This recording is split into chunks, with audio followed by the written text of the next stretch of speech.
Hi, hello, నమస్తే, ఆదాబ్. నేను మీ దాదా ఖందర్, Kisan agri clinic నుంచి మాట్లాడుతా ఉన్నాను. సాధారణంగా కర్బూజా, కల్లంగిడి పెట్టిన రైతులకి ఆ, ఒక చిన్న సమస్య వస్తుందండి. వాతావరణం మారేటప్పుడు అంటే చలికాలం నుంచి ఎండాకాలం అయ్యేటప్పుడు ఒక చిన్న సమస్య అయితే వస్తుంది. అది ఏమంటే ఆ కర్బూజా, కల్లంగిడి బుడం దగ్గర క్రాక్స్ వస్తాయి. అది కామన్ అండి, వాతావరణం మారినప్పుడు ఖచ్చితంగా వస్తుంది.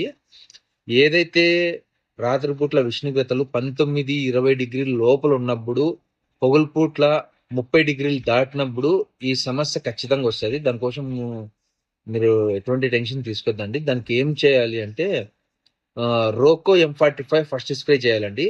ఒక 3 డేస్ తర్వాత, 3-4 డేస్ తర్వాత ఖచ్చితంగా ట్యాబ్లెట్ ఆఫ్ కానీ, లేదంటే మన ఇది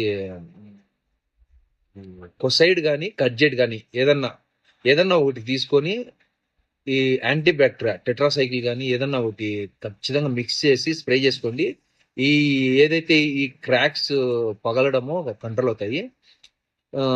కాకపోతే ఈ పింజలు కూడా చాలా మటుకు పింజలు కూడా పగులుతా ఉంటాయండి. అవి సుళ్ళు గిచ్చేస్తే ఒక 50% కంట్రోల్ అవుతుంది. తర్వాత మన కిసాన్ సెంటర్లలో క్యాబ్ మ్యాగ్ అని దొరుకుతుంది. అది 2 ml వేసుకొని ఒకసారి స్ప్రే చేస్తే అది కూడా స్టాప్ అయిపోతుంది. ఏదైనా భాస్వరం, పొటాషియం కలిసి ఉన్నటువంటి కాంబినేషన్ తో ఈ క్యాప్ మ్యాగ్ స్ప్రే చేయడం వల్ల ఏదైతే ఆ పగుళ్ళు ఉన్నాయో నిలబడేసి పూత ఎక్కువ పగలడము, పూత పింజ అవ్వడము, పింజ లైట్ గా సైజ్ రావడం జరుగుతుంది.